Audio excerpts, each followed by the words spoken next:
Hey everybody, Mark here, standing out in the middle of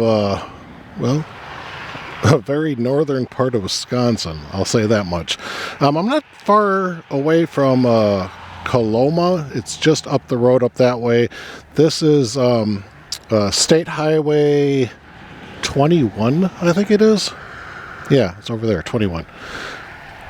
But this is Rustic Road number 102. You can flip the image around. You can look at the sign over there. It says 2 miles there on there, but it's close. It's 2.2 according to the website.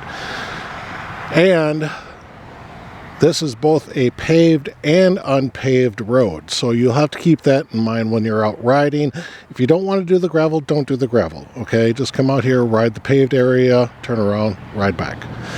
So this is going to tee into another road. We are going to make a left-hand turn, and we'll actually end up down 121 down that way a little bit. So let's get on this road. I've never ridden it before, and I've never had mercy on gravel roads before. So this is the first time for me, really. We'll have to see how the big heavy bike does on gravel. Let's go ride it. Rustic Road 102. Let's see what it's got. I'm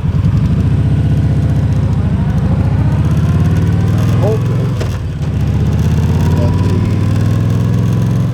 gravel portion will be fairly well compacted. I'm hoping that it won't be really loose, like they just laid down a layer of it or something like that.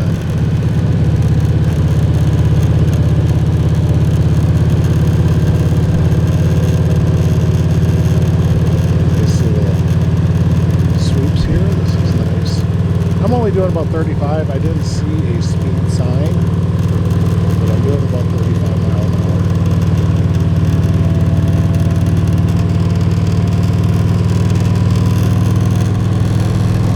Typical northern Wisconsin, lots of pine trees.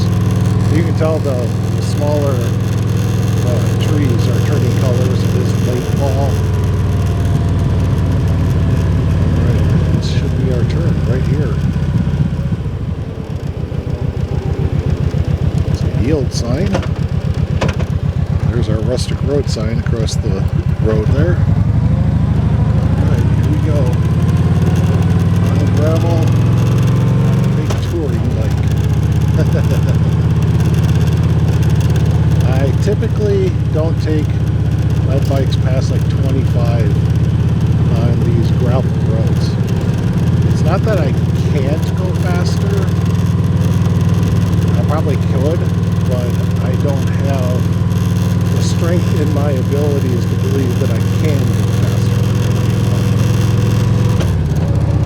There's a donkey. That's cool. I was expecting to see a horse or a cow, not a donkey.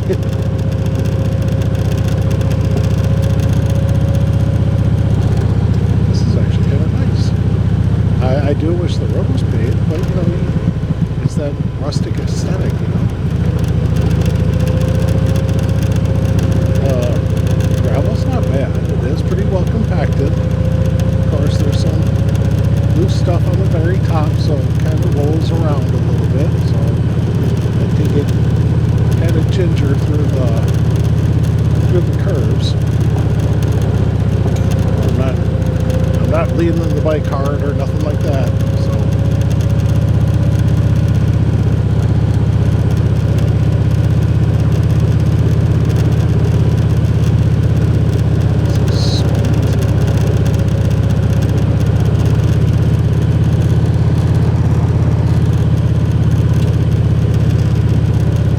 All the pines around here, you get that strong pine scent, which is nice. It really is.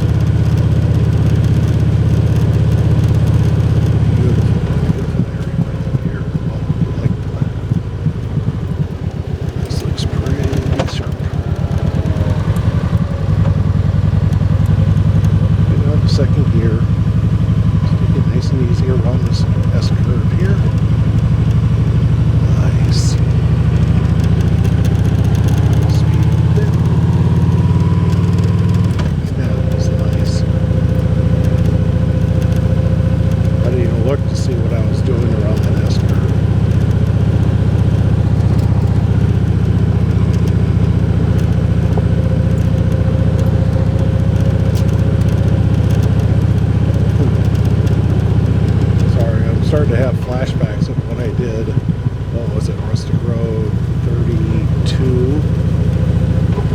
And it's the longest rustic road in the program.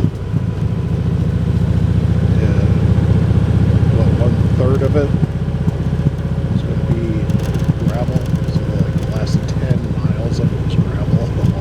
That sucked. I shouldn't say it sucked. It wasn't that enjoyable. It was an experience, and I'm glad I did it, but it's running right there. Okay, so this intersection, oh, look at this. He's going to turn down this way, so I'm going to give them enough room. Hey guys. Harrison buggy, that's cool.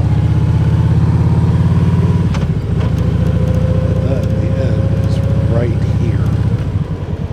So this should be that State Highway 21. I'm going to stop here. That was an excellent little road. I enjoyed that thoroughly. Nice hills, nice curves, got a little bit of that gravelly area going on, but it wasn't bad at all. The road was a little bumpy in spots. It wasn't bad in spots. It was a rustic road. It really was. To me, that was a good epitome of what a rustic road should be. Well, this is Marc saying thanks again for watching. Always believe heart, soul, mind, and body in yourself. Bye, guys.